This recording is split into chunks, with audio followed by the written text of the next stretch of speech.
Election 2011 coverage on Manx Radio. My guest today in the studio in the run-up to the election 2011 is one of the island's most experienced politicians, 56 years old, I think.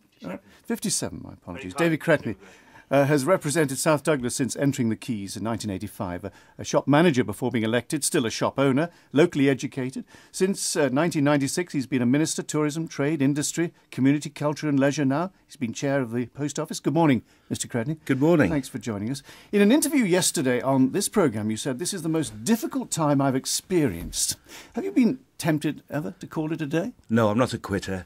What I'd clarify that by saying is that it's not only the most difficult time for me, but I think for politicians globally and for the business sector, we're in unprecedented times financially, and I think we all need to realise it's a very competitive world out there. And in terms of the Isle of Man, which is what I'm interested in, the next 5 years will be vital in terms of making sure the economy continues to progress, and as a result, we have the taxes to provide the employment and services which our people demand. But personally, though, as a Labour member and talking about the 5 workers you had to show the door, did that make you feel uncomfortable, having to make that decision? Of course it did, but government needs to be much more efficient than it presently is. I think over the years we've become a little bit complacent, and what we need to do now is sharpen our act. We need to have a can-do mentality in terms of taking the island forward. We've made a lot of progress over the last number of years. But the union seem to targeting you personally at the moment. They run that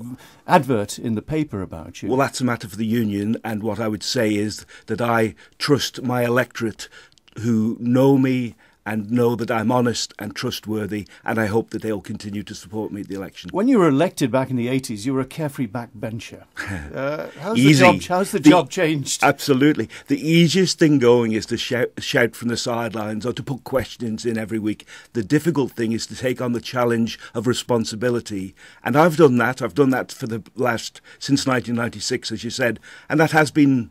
You know, there are ups and downs. It does mean you're less available to your constituents, and some might take against that. What is the division between your ministerial work and your constituency work? Well, first of all, I've always made it clear to my constituents, and they've supported me, I think, in this, that I will do whatever I can. I'm a team player, and I'll work with whoever I need to take the island forward. In terms of my constituency responsibilities, they know that I'm available 24 hours a day. They get a hold of me when they want to. You're a minister. Should you be? You're famously available. Should you be that available, or should there be a little distance between you and the public? No. The moment I become distant from the people I've had the honour to represent, I would not have the same interest. I enjoy going around, meeting people, trying to help them with their everyday problems as much as I enjoy, on the majority of the time, the ministerial role. But does it mean that you're not available to meet the ambassador from Brunei when you're looking at someone's squeaky gate? No. What it means is that, unfortunately, parts of my life, and in particular your private life, take second place. When I was Minister for Tourism for 10 years,